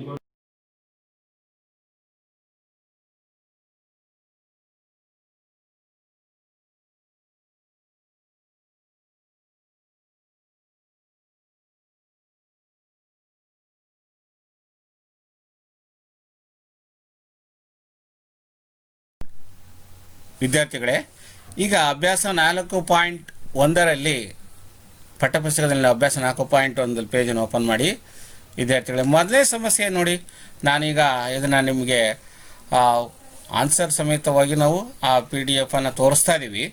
ಆ PDF ಅಲ್ಲಿ ನೋಡಿ, ಒಂದನೇ ಮೈನ್ ಕ್ವಶನ್ ಇದೆ. ಈ ಕೆಳಗಿನವುಗಳಲ್ಲಿ ಯಾವುವು ಒಂದು ಚರಾಕ್ಷರವುಳ್ಳ ಬಹುಪದೋಕ್ತಿಗಳಾಗಿವೆ ಮತ್ತು ಯಾವುವು ಅಲ್ಲ? ನಿಮ್ಮ ಉತ್ತರಗಳಿಗೆ ಕಾರಣಗಳನ್ನು ತಿಳಿಸಿ ಅಂತ ಇದೆ. ಹೌದಲ್ವಾ? ಈಗ ನೋಡೋಣ. ಒಂದನೇ ಪ್ರಶ್ನೆ, ಅದರಲ್ಲಿ 4x² - 3x + 7 ಅಂತ ಇದೆ. ಇದು ಒಂದೇ ಚರಾಕ್ಷರ ಇದೆಯಾ? ಪರೀಕ್ಷೆ ಮಾಡಿ ಮಕ್ಕಳೇ. ನೋಡಿ ಎಷ್ಟಿದೆ? 4x² - 3x + 7. ಹೌದಲ್ವಾ? x ಇದೆ. ಆದರೆ ಒಂದು ಚರಾಕ್ಷರವುಳ್ಳ ಬಹುಪದೋಕ್ತಿ ಆಗಿದೆ ಅಲ್ವಾ. ಹಾಗಿದ್ರೆ ಇದೊಂದು ಒಂದು ಚರಾಕ್ಷರವುಳ್ಳ ಬಹುಪದೋಕ್ತಿ ಆಗಿದೆ ಅಂತ ನಾವು ಹೇಳ್ಬೋದು. ಹಾಗೂ ಅದರ ಘಾತವು ಏನಾಗಿದೆ, ಅದರ ಘಾತವು ಏನಾಗಿದೆ, ಒಂದು ಪೂರ್ಣ ಸಂಖ್ಯೆ ಆಗಿದೆ. ಯಾಕೆಂದ್ರೆ ಪೂರ್ಣ ಸಂಖ್ಯೆ ನೋಡಿ, ಎಕ್ಸ್ ಘಾತ 2 ಇದೆ, ಎಕ್ಸ್ ಘಾತ 1 ಇದೆ, ಅವೆಲ್ಲ 2, 1 ಇವೆಲ್ಲ ಏನಾಗ್ತವೆ ಮಕ್ಕಳೇ, ಪೂರ್ಣ ಸಂಖ್ಯೆ ಆಗಿದೆ ಅಲ್ವಾ.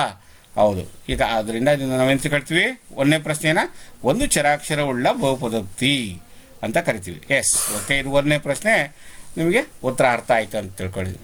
ನೆಕ್ಸ್ಟ್ ಎರಡನೇ ಪ್ರಶ್ನೆ ಬನ್ನಿ ಮಕ್ಕಳೇ. y² ಪ್ಲಸ್ √2 ಅಂತೆ, √2. ಇದು ಸಹ ಒಂದು ಚರಾಕ್ಷರವುಳ್ಳ ಬಹುಪದೋಕ್ತಿ ಆಗಿದೆ ಅಲ್ವಾ. ಹೇಗೆ ಹೇಳ್ತೀರಾ? ಹೌದು ಸರ್. ಹೇಗೆ? y ಘಾತ 2 ಇದೆ ನೋಡಿ ಅಲ್ವಾ, ಒಂದೇ ಚರಾಕ್ಷರ ಇದೆ. ಮತ್ತೆ ಯಾವುದಿದೆ ಇಲ್ಲಿ? √² ಇದೆ, √2 ಇದೆ. ಅದು ಒಂದು ವಾಸ್ತವ ಸಂಖ್ಯೆ ನೋಡಿ. ಈ ಅವ್ಯಕ್ತ ಪದ y ಇದೆಯಲ್ಲ, ಅದರ ಘಾತ ಸೂಚಿ ಎಷ್ಟು ಮಕ್ಕಳೇ? 2. ಅದು ಎಂಥ ಸಂಖ್ಯೆ? ಅದು ಸಹ ಪೂರ್ಣ ಸಂಖ್ಯೆ ಆಗಿದೆ. ಈ ರೀತಿಯಾಗಿ ನಾವು ಅದು ಏನು, ಏಕೆ ಬಹುಪದೋಕ್ತಿ ಆಗುತ್ತೆ ಅಂತ ಹೇಳಬೇಕಾದ್ರೆ ನಾವು ಅದರ ಕಾರಣವನ್ನು ಇಲ್ಲಿ ಬರೀಬೇಕಾಗಿದೆ. ಓಕೆ. ಅದು ಸಹ y² ಪ್ಲಸ್ √2 ಒಂದು ಚರಾಕ್ಷರವುಳ್ಳ ಬಹುಪದೋಕ್ತಿ ಆಗಿದೆ.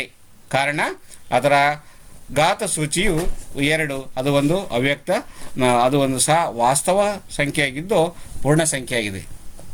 y ನ ಘಾತ 2 ಇದೆ ಆದ್ದರಿಂದ. ಎಸ್, ನಿಮ್ಗೆ ಅರ್ಥ ಆಯ್ತಲ್ವಾ? ಓಕೆ. ಹಾಗೆಯೇ ವಿದ್ಯಾರ್ಥಿಗಳೇ ನೋಡೋಣ, ನೀವು ಪರೀಕ್ಷೆ ಮಾಡಿ. ಮೂರನೇದು 3√t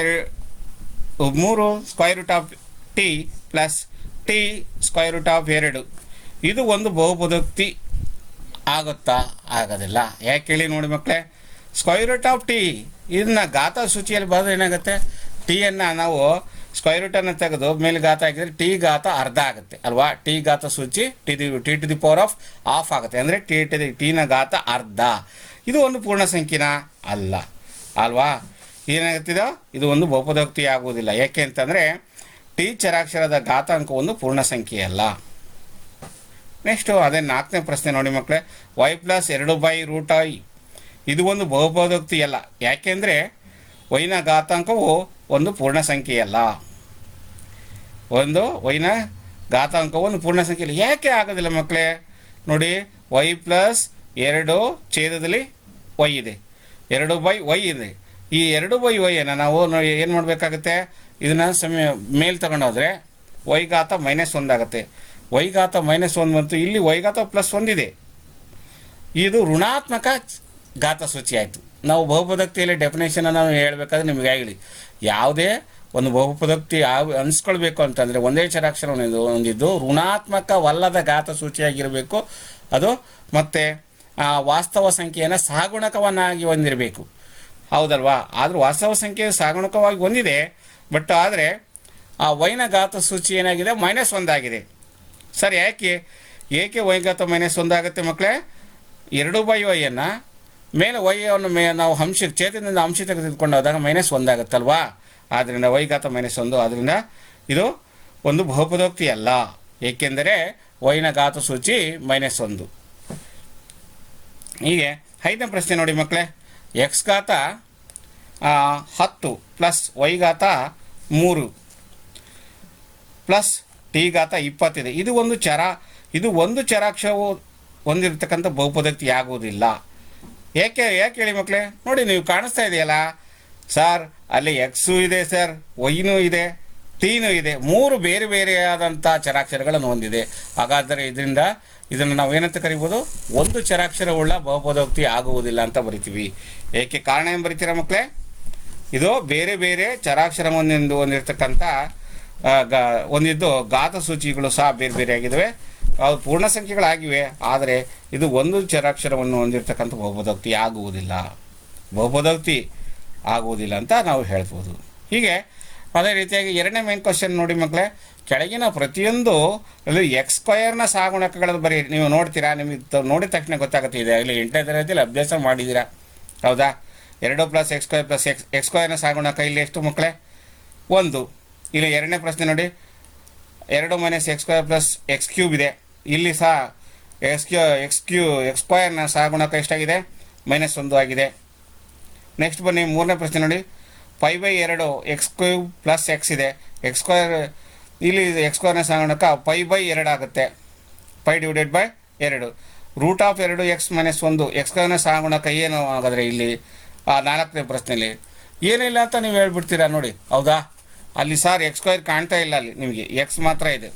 ಆವಾಗ ಏನು ಮಾಡಬೇಕು, ನಾವು ಇಲ್ಲದೇ ಇದ್ರೂ ಸಹ ಅದಕ್ಕೆ ಇಲ್ಲಿಗೆ +0 x² ಅಂತ ಸೇರಿಸಿದರೆ ಈ ಬಹುಪದೋಕ್ತಿಯ ಏನಾದರೂ ಬೆಲೆ ಏನಾದರೂ ವ್ಯತ್ಯಾಸ ಆಗುತ್ತಾ?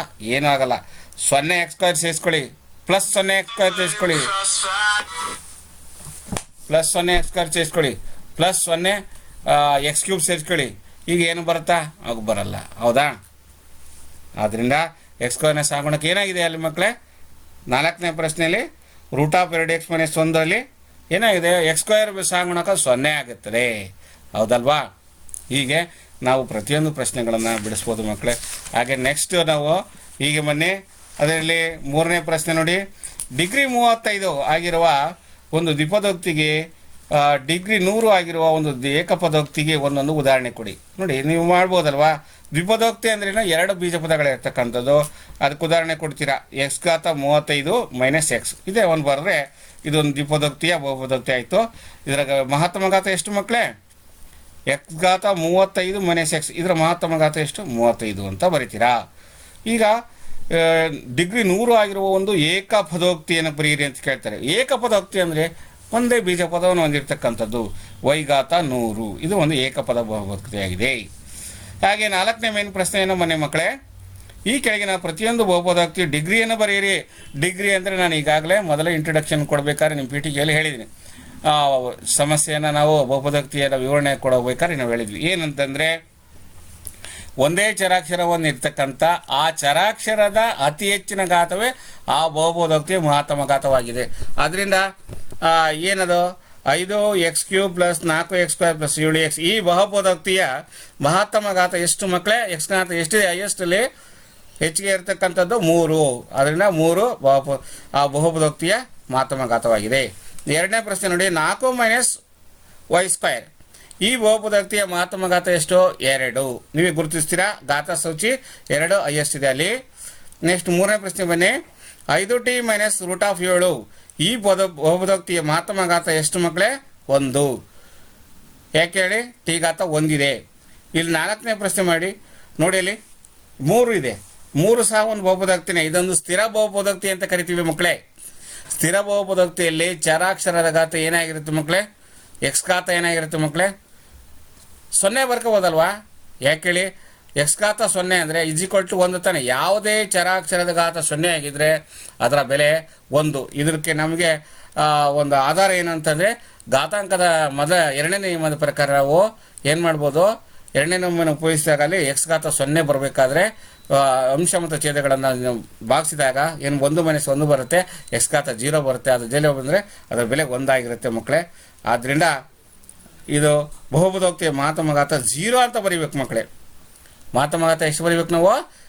ಸ್ಥಿರ ಬಹುಪದೋಕ್ತಿಗೆ 3 ಸಹ ಒಂದು ಬಹುಪದೋಕ್ತಿ ಸಂಖ್ಯೆ, ಯಾವುದೇ ಒಂದು ವಾಸ್ತವ ಸಂಖ್ಯೆ ಬಹುಪದೋಕ್ತಿಯಾಗಿದೆ. ಆದ್ದರಿಂದ ಅದು x ಘಾತ ಎಷ್ಟು ಬರೀಬೇಕು ನಾವು? 0 ಬರೀಬೇಕು. ಆದ್ದರಿಂದ ಈ ಬಹುಪದೋಕ್ತಿಯ ಮಹತ್ತಮ ಘಾತ 0, ಏಕೆಂದರೆ 3 3x ಘಾತ 0 ಅಂತ ಬರೀಬೋದು ಮಕ್ಕಳೇ, ಅಲ್ವಾ?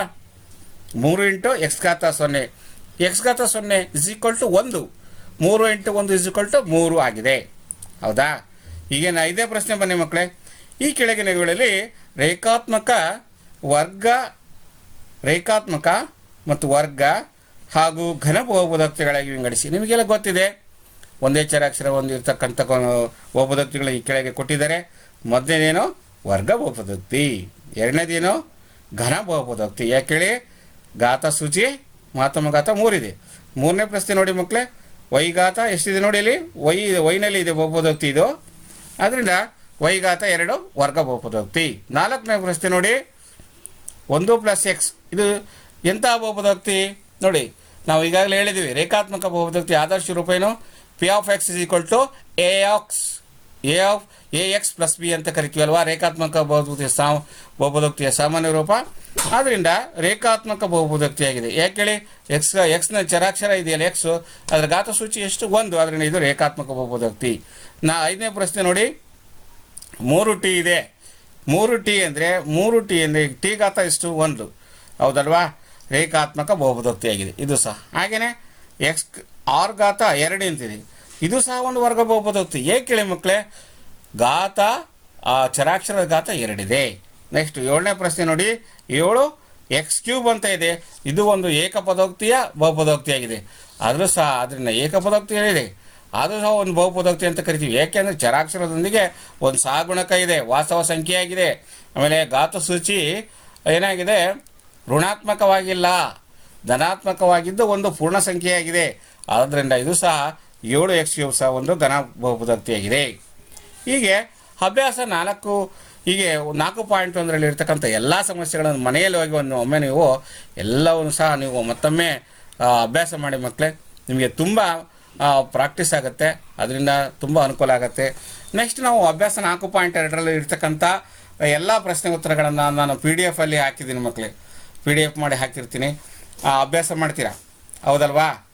ಅವನು ಒಂದೊಂದೇ ಪ್ರಶ್ನೆಗಳನ್ನು ಒಂದೊಂದೇ ಅಂತ ಇವನ್ನ ನೋಡಿದಾಗ, ಮೊದಲನೇ ಪ್ರಶ್ನೆ ನೋಡಿ ಏನಿದೆ? ಎಕ್ಸ್ನ ಬೆಲೆಯು ಈ ಕೆಳಗಿನಂತಿದ್ದಾಗ ಬಹುಪದೋಕ್ತಿ 5x - 4x² + 3 ಇದರ ಬೆಲೆಯನ್ನು ಕಂಡುಹಿಡಿಯಿರಿ.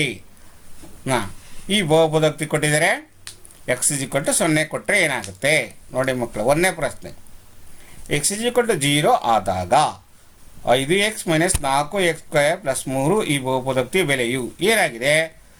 P of x 5x - 4x² + 3 ಇದು ಬಹುಪದೋಕ್ತಿಯನ್ನು ಮೊದಲು ಕ್ರಮವಾಗಿ ಬರ್ಕೋಬೇಕು. ನೆಕ್ಸ್ಟು ಪಿ ಆಫ್ 1ರ ಬೆಲೆಯನ್ನು ಕಂಡುಹಿಡಿಯಬೇಕಲ್ವಾ? ಪಿ ಆಫ್ ಎಷ್ಟು? ಮೊದಲೇನು x 0 ಇದೆ, x ಇರೋ ಜಾಗದಲ್ಲಿ ಸ್ಥಳದಲ್ಲಿ 0 ಹಾಕಬೇಕು. ಪಿ ಆಫ್ 0 5 ಬ್ರ್ಯಾಕೆಟಲ್ಲಿ ನಾವು ಬ್ರ್ಯಾಕೆಟಲ್ಲಿ ಹಾಕೊಳ್ತಾ ಬರೋಣ ಇಂಟು 0 -4 × 0 ಹೋಲ್ ಸ್ಕ್ವೇರ್ ಇದೆ. ಬ್ರಾಕೆಟ್ ಹಾಕಿ ಆ ಬೆಲೆಯನ್ನು ಹಾಕಿ ಘಾತ ಸೂಚಿ 2 ಹಾಕಿ +3 ಇದೆ. ಬರ್ಕೊಳ್ತೀರಾ? 5 × 0 0, 4 × 0 ಹೋಲ್ ಸ್ಕ್ವೇರ್ ಅಂದರೆ ಅದು 0.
ಓಕೆ ವಿದ್ಯಾರ್ಥಿಗಳೇ, ಈ ದಿನ ತರಗತಿಯಲ್ಲಿ ಕಲಿತಂತ ಎಲ್ಲ ಅಂಶಗಳನ್ನ ಪುನರ್ಮನವನ್ನ ಮಾಡ್ಕೊಂಡಿದ್ವಿ ಅಂತ ತಿಳ್ಕೊಳ್ಳೋಣ. ನಾವು ಇದುವರೆಗೂ ಬೋಧನೆ ಮಾಡಿರ್ತಕ್ಕಂಥ ವಿಷಯಗಳನ್ನ ನೀವೆಲ್ಲ ಅರ್ಥ ಮಾಡ್ಕೊಂಡಿದ್ದೀನಿ ಅಂತ ತಿಳ್ಕೊಳ್ಳುತ್ತಾ, ನಿಮಗೆಲ್ಲರಿಗೂ ಇದುವರೆಗೂ ಪಾಠವನ್ನು ವೀಕ್ಷಣೆ ಮಾಡಿದ ಎಲ್ಲ ವೀಕ್ಷಕರಿಗೆ ನಾನು ಮತ್ತೊಮ್ಮೆ ಧನ್ಯವಾದಗಳನ್ನು ಹೇಳ್ತಿದ್ದೇನೆ.